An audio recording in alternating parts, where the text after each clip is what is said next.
Welcome, everyone. Welcome to Briyah Institute. This is Briyah's Leadership Lessons series. My name is Adriana Machado. I'm the founder of Briyah, a benefit corporation based in the United States that bridges innovation, practice, and purpose to inspire leaders to transform organizations and co-create an impact economy. And what do I mean by impact economy? So that which pursues financial returns alongside doing good for people and planet. So yes, it's possible. Briyah is just one example of business as a force for good. So this session is the fourth session of our series. Great leaders, their journeys, their regeneration stories, their impact. And I truly believe it's time for all of us to embrace our unique journeys, wherever we are. So let's get inspired by the conversation today with Suzana Padua. So Susana, welcome. It's great to have you. It's great to be here, Adriana. It's a big, big honor and privilege to be sharing whatever I can with you, because I think Briyah is giving a great example of how to share stories that can inspire. And I hope I can be of help. Of course. Thank you so much for being with us. First, I will introduce you with the bio, but then I'll ask you to say who is Susana in your own words. But for our audience to know the achievements of Suzana Padua. So Suzana is a Brazilian environmental educator with a doctoral degree from the University de Brasilia, University of Brasilia, a master's from University of Florida. She is the president of Epay, Instituto de Pesquisas Ecológicas, so Institute for Ecological Research. This is a Brazilian organization that she co-founded, dedicated to the conservation of biodiversity and sustainability. Her conservation education programs reach students, mid-career professionals, decision makers. She helped put together Epay's Education Center, ESCAS, which offers short-term courses, masters, and MBAs to professionals from Brazil and other Latin American countries. She published widely in many countries and has contributed to governmental and non-governmental projects related to environmental education and sustainability. Suzana is an Ashoka Fellow, an Avena Leader, a Russell Trained Scholar, a UBS Global Visionaries.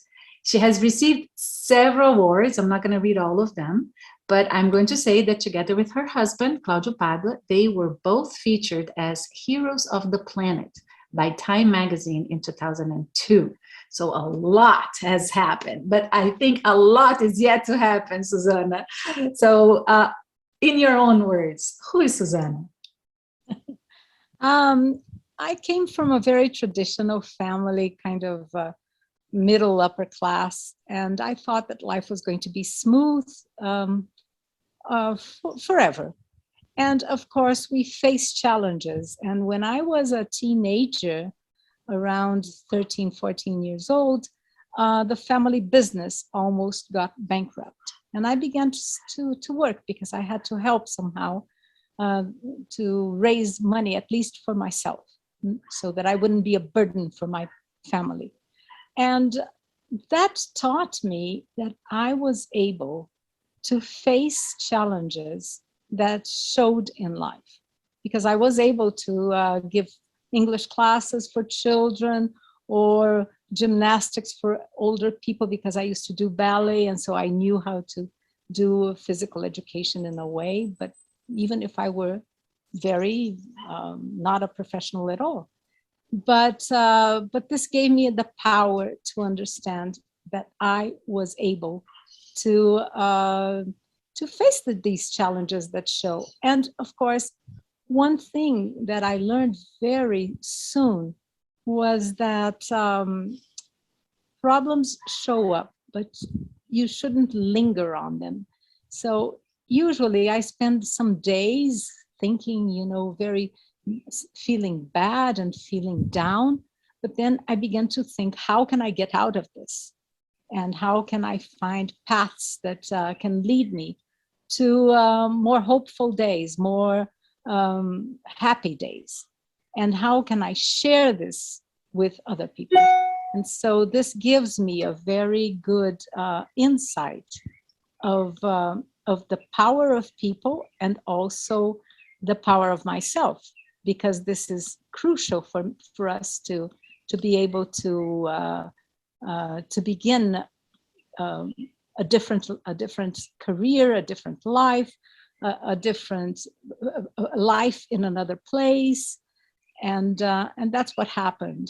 So I faced. It's part of life, right? But what I'm hearing here is life is like this. Life will bring you challenges, problems will show up, and you have talents. So just make use of them, right? And accept this opportunity as an opportunity to live life fully. Yes, exactly. And to learn from these challenges, because they are opportunities. But we feel nowadays, I see that people sometimes stay on the problems and they don't see how they can get out. And I believe that every one of us has talents that can be somehow called upon when you have such problems. And we all have. I mean, this is part of life. So I think maybe it's also a sign of maturity when you can perceive the challenges as opportunities, but also understand that there's no point in lingering, as you said, that you face them and they will move on, right? And you will be able to move on. So this might be a sign of maturity, but you said you had that very early in your life when you were still a teenager and you had to work and teach. You used your talents as a ballet dancer, as an English speaker to help your family. So you already knew that early on in your life. Yes, and then later on, this is part of my trajectory, as you can imagine. I got married to Claudio, who also came from a traditional family, so we were both in very similar backgrounds. And but when he was about 30 years old, he decided to change life entirely. So he was a businessman, and he began to be very depressed and ask himself, what am I doing to my life? I don't want to be this man. I want to work with nature conservation. And just as a coincidence, my father used to be a big game hunter. So he used to hunt everywhere in the world, in Africa, India, Brazil, and so forth. And I always, since I was very, very small, I used to inquire, and really make questions, ask questions to my father. Why are you going to kill an animal when it's so majestic, so wonderful? But one thing that came out of this was that he took us to nature. So the three of us, I had two siblings, we were in love with nature from the very beginning. And this made me somehow understand what Claudia was talking about. And we have a responsibility that is very, very strong. We live in Brazil, which is a mega diverse country. This means that the biodiversity that exists in our country is unique, and people don't really value it. So that is why we're losing so much. Because you see, Adriana, the process that the world is going on is because we don't feel attached to nature. We don't feel that we are part of nature. So we treat it as a commodity, as something that is only there to serve us. But that is not exactly what should be happening. We are part of nature. We breathe, we need fresh water, all this beauty of nature. We somehow need to be enchanted again. But this is part of the story, maybe later on, because that's how we founded Epay. So when Claudio switched his life, I also had to somehow come up with the income for the family. We already had the kids, small children, at least André when he first began. André was a very small boy, and then we had two others. So life, again, was challenging.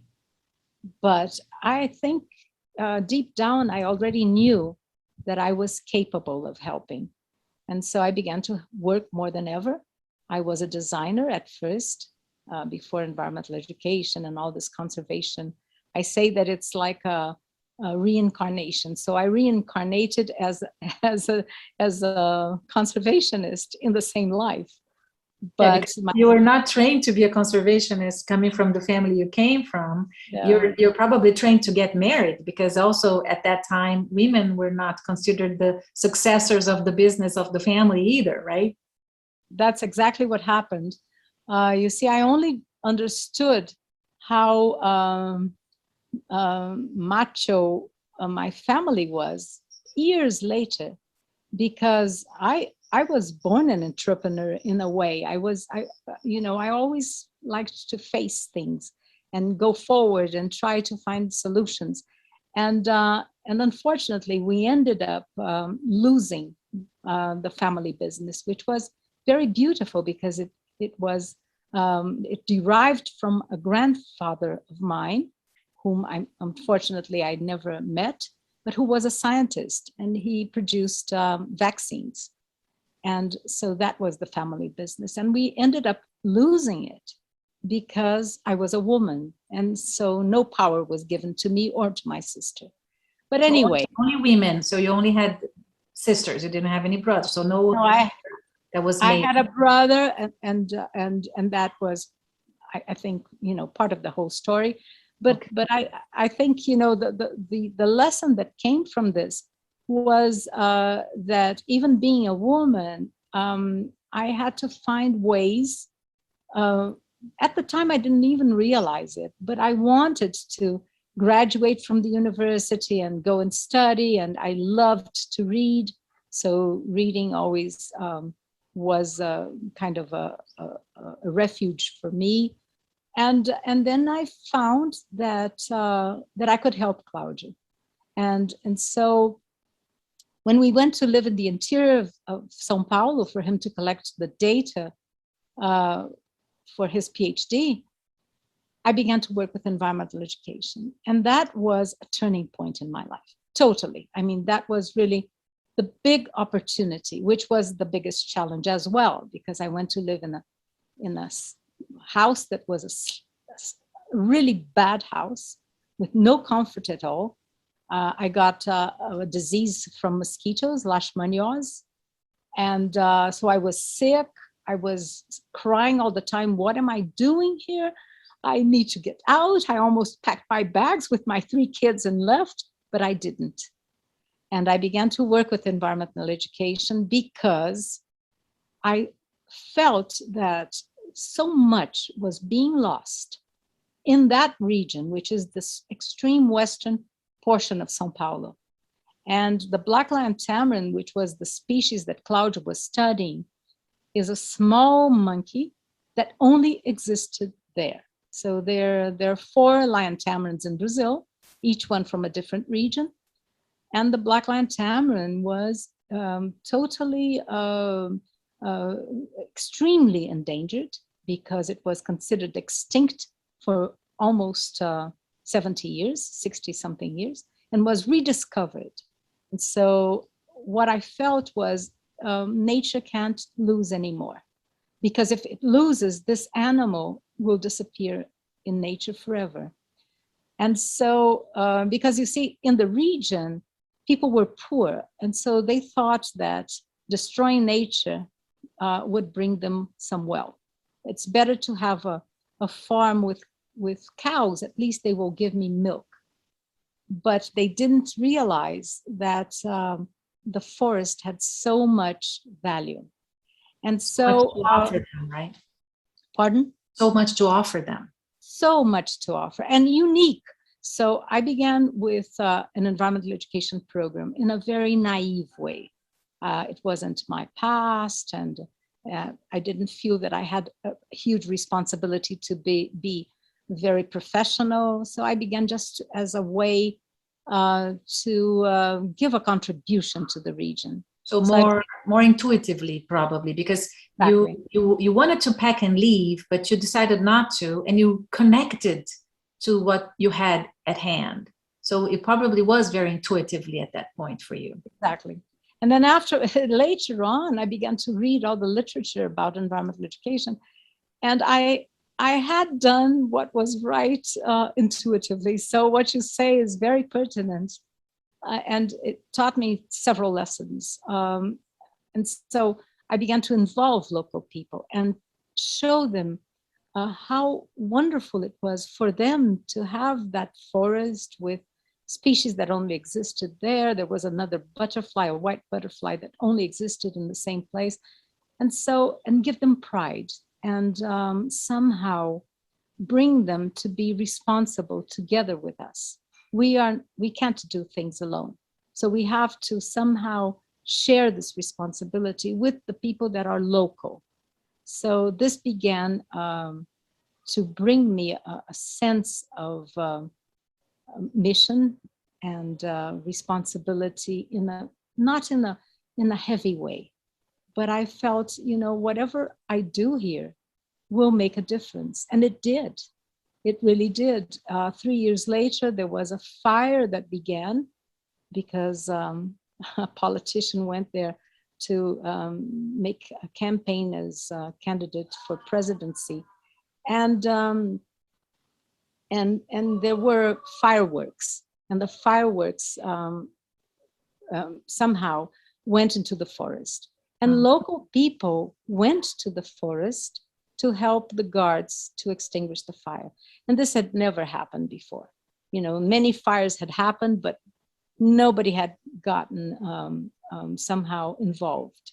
And this is just one example. There were many examples of how people became really empowered to do something and work in the benefit of nature. So what you're saying is calling me to two big words here: awareness. So your connectedness, sharing with the people around you, brought awareness. And this awareness also came with empowerment. You were showing them how the nature was part of their life, how they could benefit from it, and empowering them to make good use of nature, transformed the environment, and transform the environment around them, probably. Yes, and also later on, how to enrich this nature, because now we're planting corridors, we have tree nurseries with the very poor people in the region, and we plant buffer zones, as we call, because if you have a patch of forest, you have to somehow protect it from what we call edge effect. And edge effect is too much sun, too much wind, the fire of a plantation that can come into the forest. So we plant around it, and we call it the green hug. So you hug the forest with a patch of planted trees. And so we're doing that. We're planting corridors so that the fauna can go from one forest fragment to another, because you see, this region used to be all forest. And now it's all fragmented, right? Because it was destroyed. Exactly. So now we're trying to link these forests. The main species we focus on is the black lion tamarin, but of course all the species benefit from it. Yes. And when did you learn all this? Because there you are. You were married to somebody who wants to become more involved with nature, but you still have your kids, and you were there intuitively doing work that later on you found was the right thing to do. But when did you realize that this was your calling and learned about corridors and all the different techniques? Adriana, it was so magical because I was there in this extremely challenging place, very poor. I'm not proud of saying it, but it was the first time that I was hand in hand with very poor people. See, because we lived in a way that I used to give lifts because I had a car and most people didn't. And I used to talk to people, and I began to be very empathetic, and also to understand that I had somehow more energy than I thought. So I began to, for example, okay, let's put together a nature trail. And I used to wake up at 5 a.m, work on a proposal, and then I sent my kids to school. And then I used to go to the field and see how we could do it, and then come back full of ideas. And I surrounded myself with very young people. One thing that I did in the beginning, because I really have a lot of energy, but I offered this local school, which was a public school, that I could help. And this is not common in Brazil. I know that in the US, because I lived in the US, I used to help in the public school. And so the teacher said, the director of the school said, we're lacking an English teacher, because she left. She married and she left. Do you mind giving the classes? And this was how I became involved with very young people. So these were teenagers, and some of them came to work with the environmental education program. One of them is still with us. Wow. Today, yes, she did. She graduated. It was beautiful because she comes from a very, very poor family. And she was the first one to graduate from the university in her whole family. And afterwards, she did her master's at the University of São Paulo, which is considered Ivy League of Brazil. I mean, it's the best university. And so it's a, you see how people get empowered, and that gives us a lot of strength to continue. And the more the people get strong, I think the more it gave me the idea, or the certainty that I was in the right track.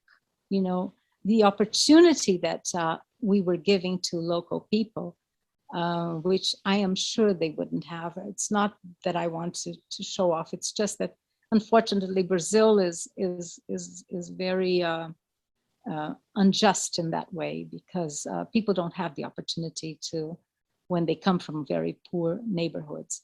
Yeah, but instead of complaining, you saw it and you did something. And there's a beautiful lesson there, Susana, if you don't mind me saying. You offer to help, and in offering to volunteering to help, you found this fuel for you, right, for your energy. So it's offering help, you help others, and you help yourself. So this is such an important lesson. Leaders, it's not about us, it's about the other. It's about what we do with the energy we have, but to help empower people around us, and we grow with that, right? Adriana, people say, oh, you are so generous. I say, I'm not generous. I'm even somehow selfish, because the more you give, the more you receive.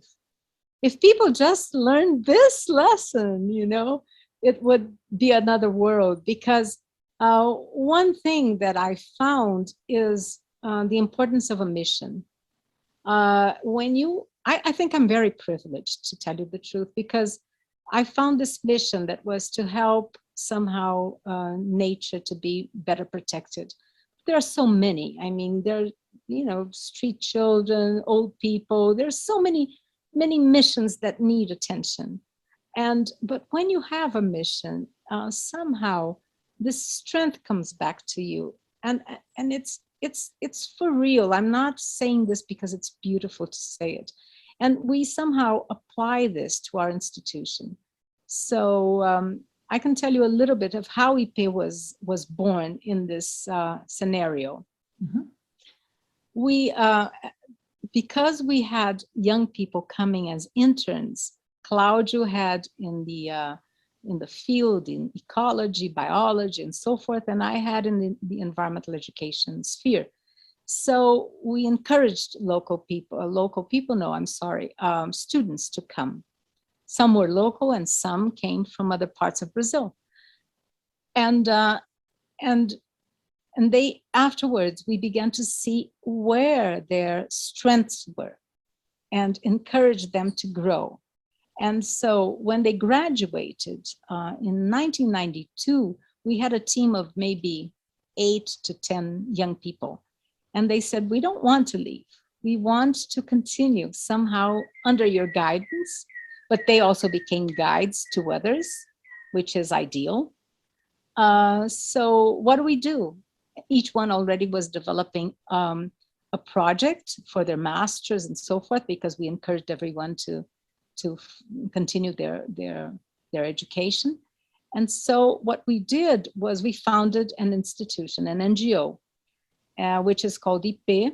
Epay stands for this most beautiful tree that is blooming right now. It's blossoming. It's the time of the year that it blossoms. It has different colors, yellow, white, purple, pink, and so forth. And it's a symbol of Brazil because it occurs in all the different biomes. Amazonia, Pantanal, Cerrado, Atlantic forest, and down in the pampas of the south. So, and the Caatinga as well. So we have many biomes because Brazil is a mega diverse country. So when we founded Epay, it was very small, very timid. Nobody knew about it, but we had science as the basis. So everyone was studying somehow or doing master's and later PhD. And then we had also always young people to be interns to the new generation. So this is the way to renew.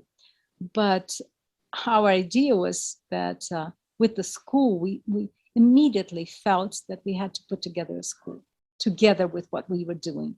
Because you see, the universities, they form wonderful professionals, but they usually are specialists and they are academics with theory, lots of theory. But where is the practical experience?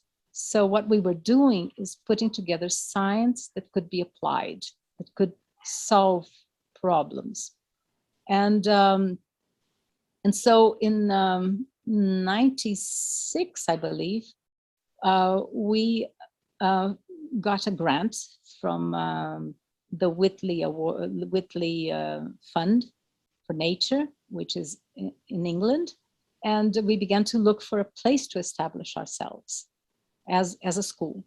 So besides all the field work that was being done by our researchers, young researchers, we also had the school, and each one of them had the role of also teaching. Our idea is that we want Epay as the tree to have seeds everywhere in Brazil. So this is the way to disseminate our values, our knowledge, our somehow the privilege of having studied in University of Florida. Some of them did their PhDs in England or elsewhere. And that is what we have been doing. So Epay now is conducting short courses from the very beginning. But once we had a number of PhDs, we were able to apply to the Ministry of Education. And to our surprise, they accepted us as an institution that could offer a master's. So we have the accreditation from the Ministry of Education. And also an MBA, and you can ask why MBA. And the idea is to somehow influence the private sector with sustainability. Now it's in vogue, ESG, but it wasn't at the time. So we began also with the idea that somehow we had to bring this notion of sustainability and the responsibility of all your acts. What are you causing to the planet and how can you contribute? Yeah, let me go back to the ESG in a little bit, but before that, let's just make a comment here. What you're saying is very systemic. You're reminding me of what Humberto Maturana says about the way we evolve with the environment around us as well. Because Epay, as you were describing how it was evolving based on this lifelong journey of learning that you chose, but you encouraged that around you. So the people who came to you were encouraged to keep learning, and you created a movement of learning. And that made so much sense for Epay to be created under that movement, right?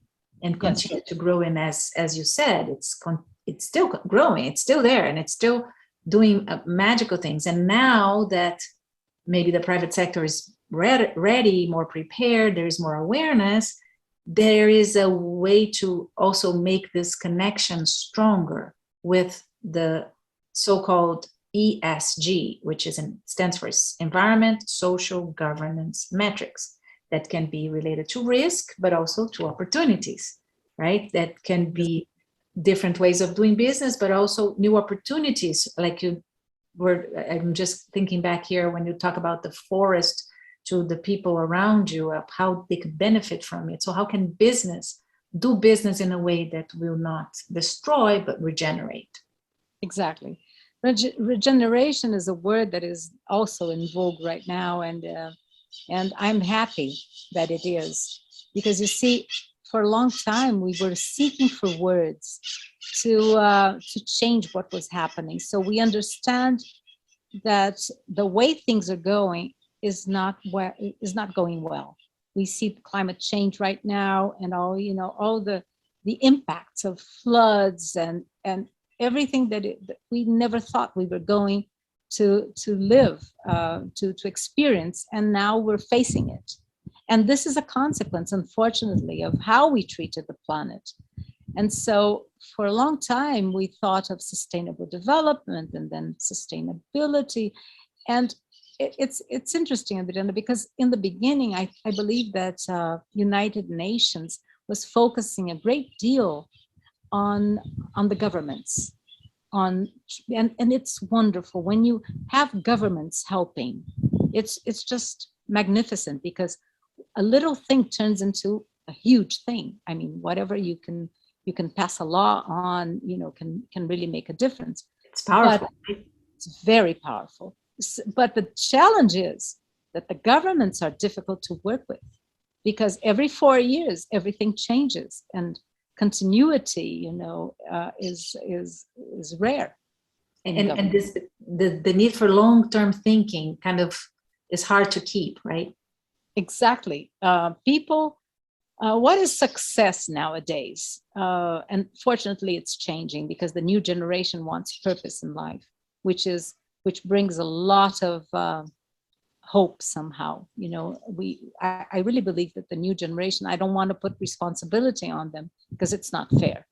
But the new generation expects more than a tremendous bank account. And but we were brought up for, I don't know, thousands of years, that you have to be successful. And to be successful is usually for yourself and not collectively.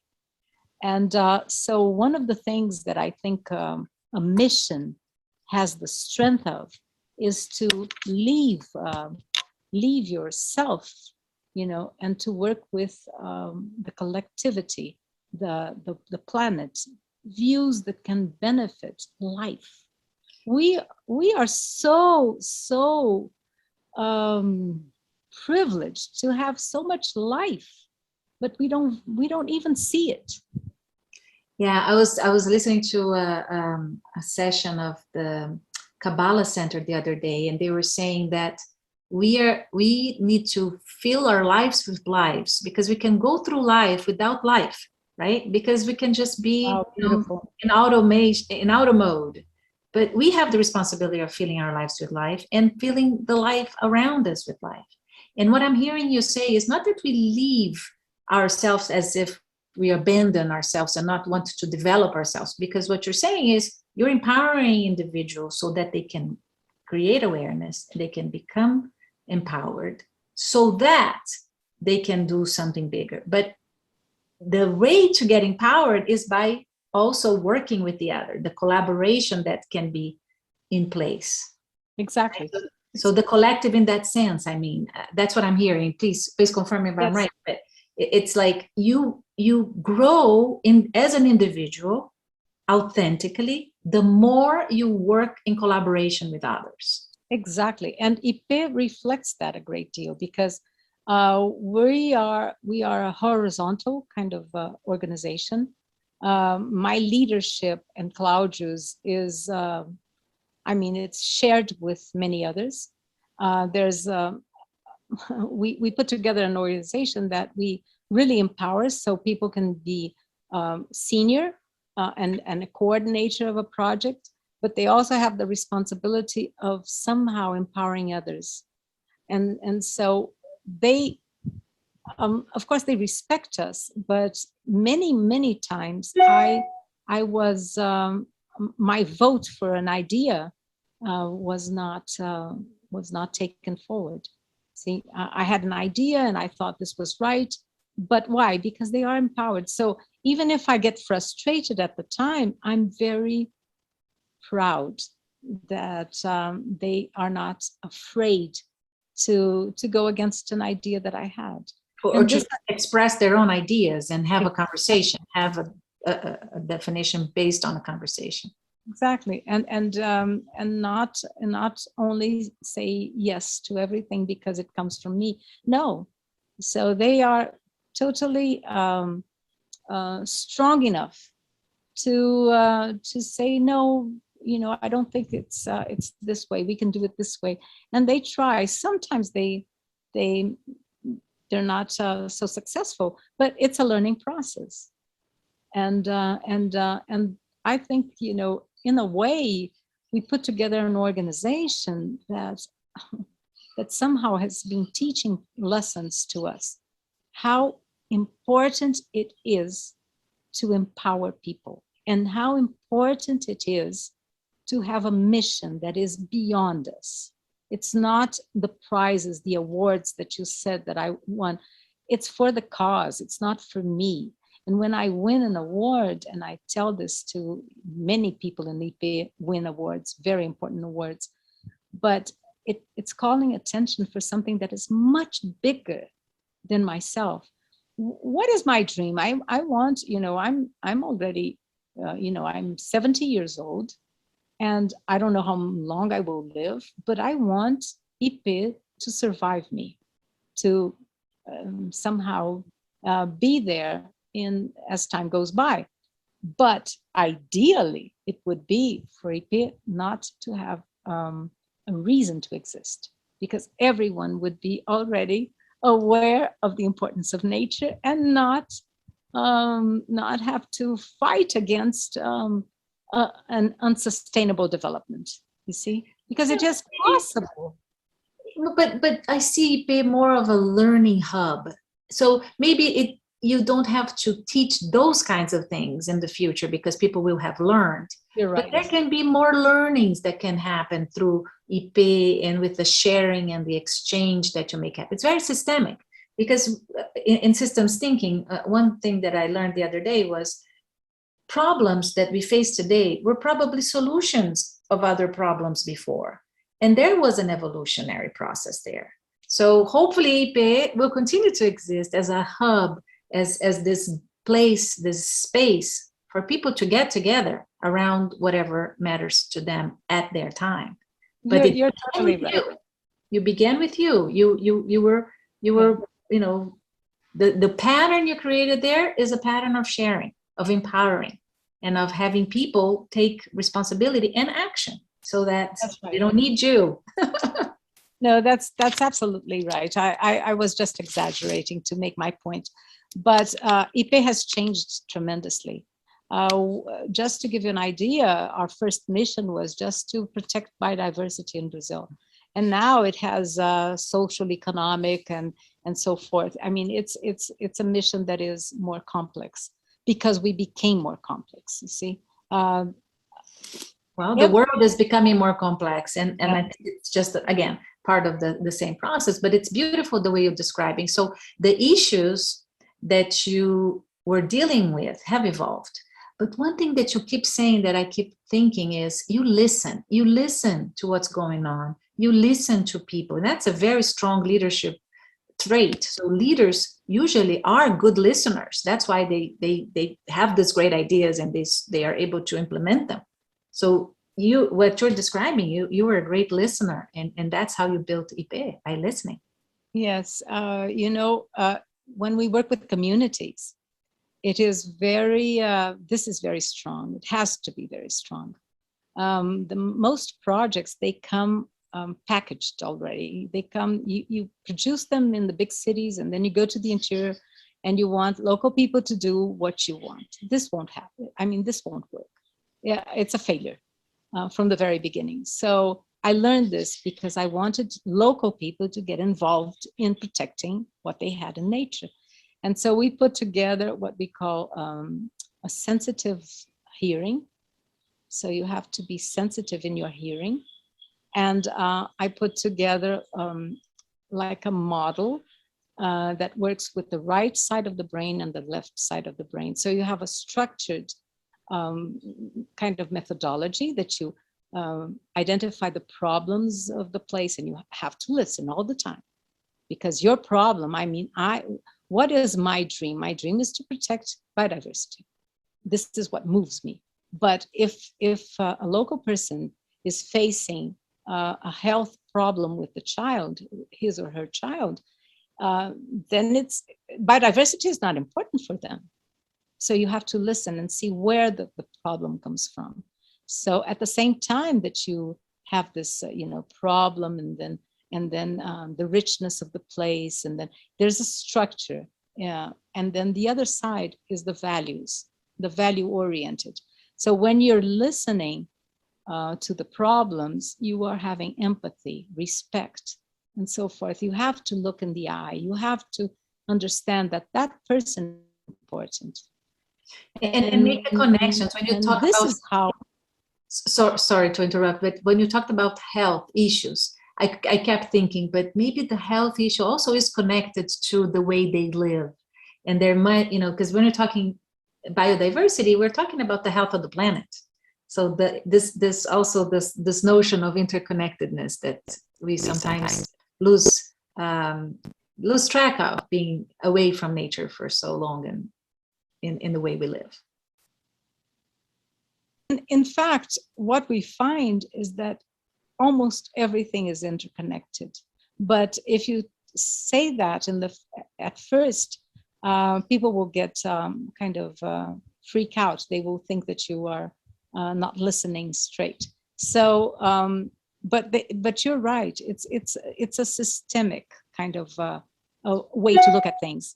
And so you begin with this listening, and then what you see is that when they are capable of identifying their own problems, which they never reflected on, they are able also to come up with solutions. And so you put people together, and when they face one little problem that they can solve, you have changed their world, because they will feel that they are capable of doing much more. And that is what happened in the Pontal do Paranapanema, this region of São Paulo. And it's still happening, because we continue to promote all kinds of empowerments, including economic. You have to give alternatives for local people, because usually they are kind of abandoned, and it's not fair. So it's education together with somehow workshops on how they can improve their quality of life, and processes that they can feel together with others, changing their realities that is not privileged at all.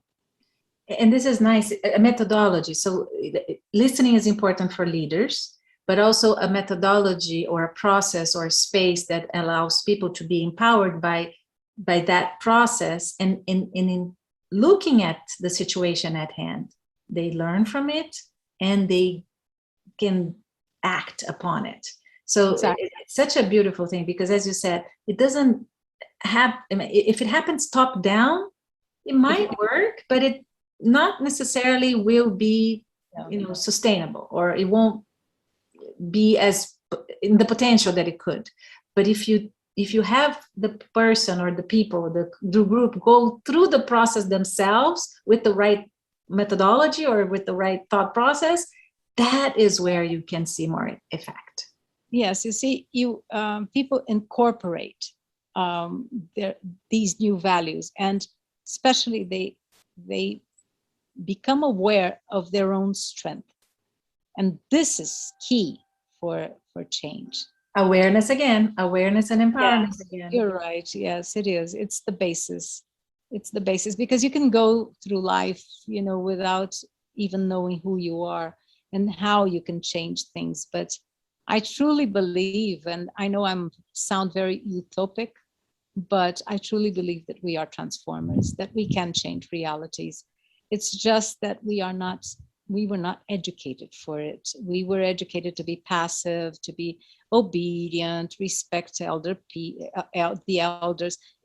Not that you're not going to respect, but where are your talents, and how can you use them for the benefit of a cause, of something that you can feel that you can make a difference to improve or the quality of life of somebody, or like in my case, the planet's nature or biodiversity or whatever it is. But it's multiple. It's never like a one-sided solution. Yeah, so I love the word transformers. We're transformers. We have this creativity and we have to apply it. And Yes. you're totally right. The way the educational system has evolved into is more giving you content already prepared by someone, and you take it in. But you are such a transformer. You can create your own by challenging things, by finding ways to transform, to improve, like you said, for the better. And I think this is what you did with Epay and what you're doing with Epay. And like we were saying, that the topics might change, but the pattern that you created in Epay continues. So tell us more about what is next for Epay. What is Epay setting itself to do now? You see, we have links with the private sector, which became strong, and we found how much it can somehow increase the power of what we were doing. Ideally, we would work with the three sectors: governments, civil society, and also private sector.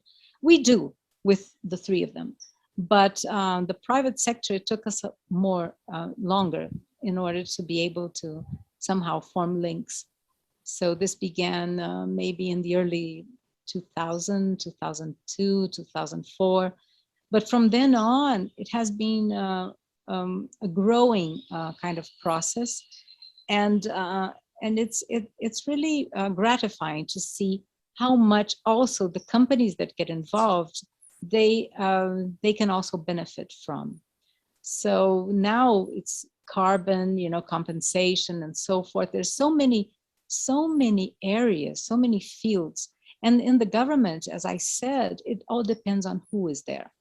We have many partnerships and memorandums of understanding with different governments, local and state and federal.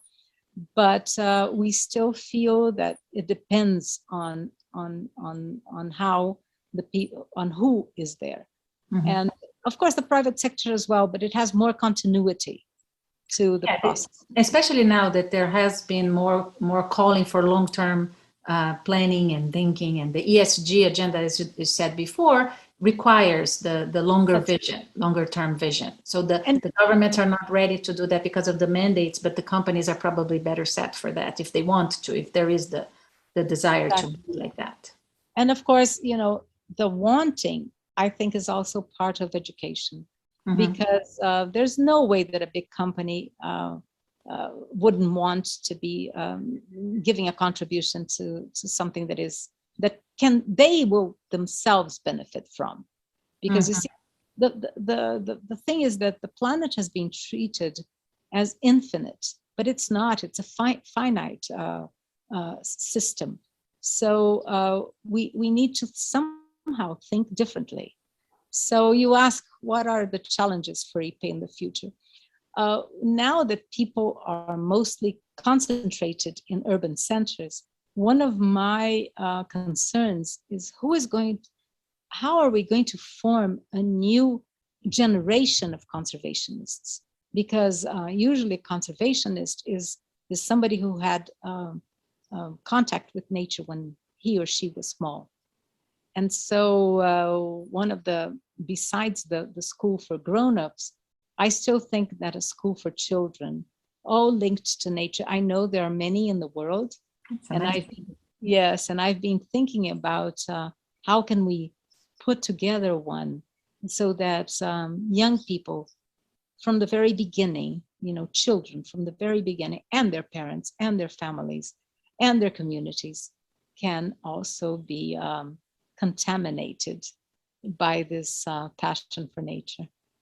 That's so beautiful. And I see other movements doing more local work to make sure we don't lose this connection with nature, and that we have those regenerative actions from local businesses to not only the big businesses, and make sure we are reminded, constantly reminded by the contact with nature that we are nature. So Exactly. that's a beautiful vision for Epay. I hope you can continue to explore that vision in the near future. Yes, and you mentioned again regeneration, and I think it's a word that comes with a new vision, because you see all the others like recovery, sustainability, and so forth, they're not enough, not anymore. We've gone too far. So now we need really to think of regenerative processes. How can we somehow be part of a regenerative system that can help our own species? I mean, humankind is in danger, and I don't want to really think about the problems. I want to see the solutions. How can we transform these realities into something that, a scenario? How can we bring scenarios that we are part and we are not so destructive? We are helping somehow. And so I believe that regeneration is part of the whole system. And that I keep thinking of the corridors. The corridors, when you explained that to me the first time we talked, it sounded to me as if this is a technique for regeneration. Because as you said, the areas are fragmented. If you leave them fragmented, they will die. But if you connect them with the corridor, the fauna can move around, and the species can move around. And there can be regeneration from that. So is there a lesson there that we should probably reflect upon? Because this is worked for the conservationists, but maybe this could be expanded to humanity more broadly. Yes, I think it's a beautiful way of putting it, Adriana. I never thought of it, but when you go to a congress that you meet people that think alike, you are connecting. You are somehow making these links, these bridges among different fields of knowledge or fields of action and so forth. And we need to put more bridges together, in my view. And so the corridors, for sure, they are being right now studied. People are doing masters and PhD to see how the fauna is working on them, is using them, and the seeds that are being dispersed, because the fauna has a role, a very important role. Birds and tapirs and so forth, they eat, and they leave the seeds around, and that's how the forest gets renewed in nature. And so I believe that we can be corridors as well.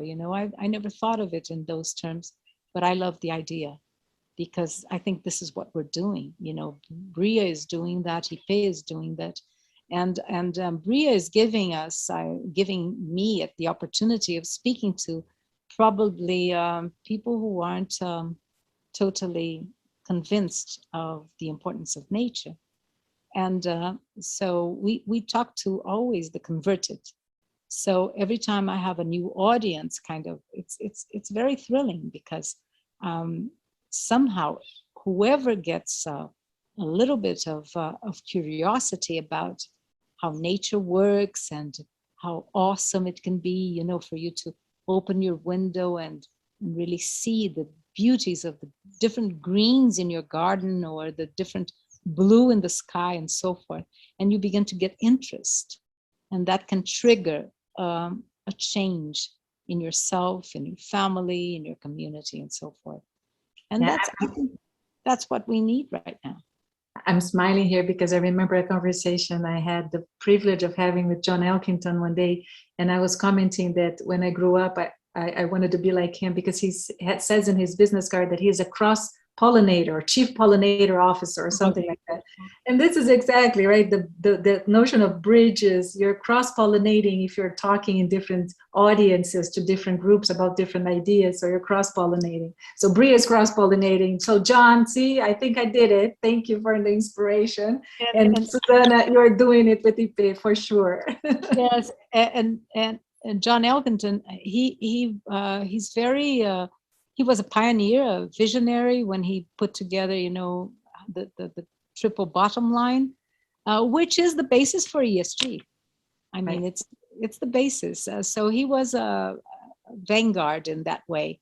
And we have one researcher, Rafael, who went and worked with him and then did his PhD in England, all because of influence by John Elkington. So I'm very grateful for people who bring these ideas into the world and make these bridges. And I think this is our role, my role nowadays, I think, is to enchant people on nature, bring awareness to how wonderful, how awesome it is to be on a planet that is so rich. And not let go of this. We can have development, we can have a wonderful quality of life, but still respect the boundaries and respect the evolutionary processes that nature demands. And be part of them, like we're doing. We're exchanging. We are part of nature. We are exchanging in conversation. We are cross-pollinating. We are part of this process, and we are creators more than anything. We don't have to take for granted this power in us. So that reminds me that it's about time to close here, but I wanted to close with you expressing one more time this regeneration story of yours and giving a message to our audience in terms of regeneration and what you expect in the future. Yes, I think, when I see regeneration for me is this renewal of the ideas, of the hopes, of missions, and so forth. Through our students, I feel very regenerated, very, very strengthened in a way. And Rafael, that I just mentioned, and there are many, many others.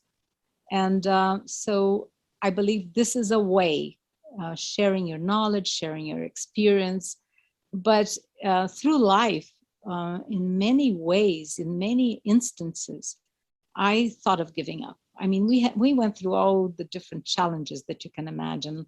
No money, people facing diseases and so forth. But every time I did, something kind of magical happened that gave me strength to continue. And so I believe that people should look for their mission in life, because this gives us purpose. And when you have a purpose, there are no boundaries. I am never tired. I am always somehow wishing for more opportunities to come.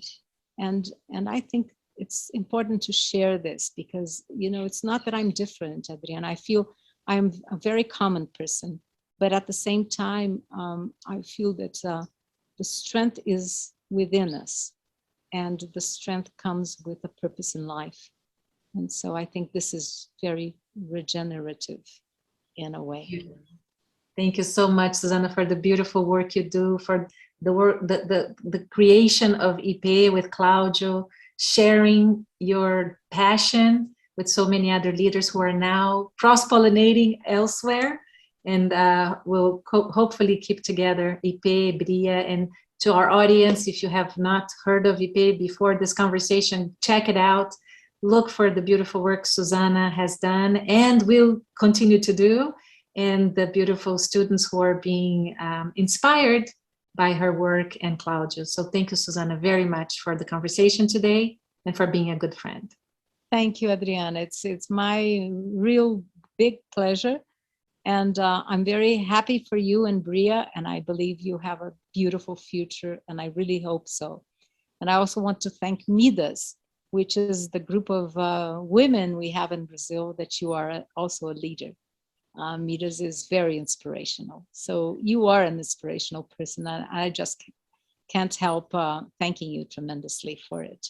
See, cross-pollinating, we're exchanging and learning and growing and evolving. So that is life. That's right. So Thank much you once very again. much. Thank you everybody for watching us. Keep tuned to Briyah, keep tuned to Epay, and let's see how we can tap into this creative force that we all have, all the talents, all the energy. Thank you again, Susana. Bye-bye. Thank you very much. Bye-bye.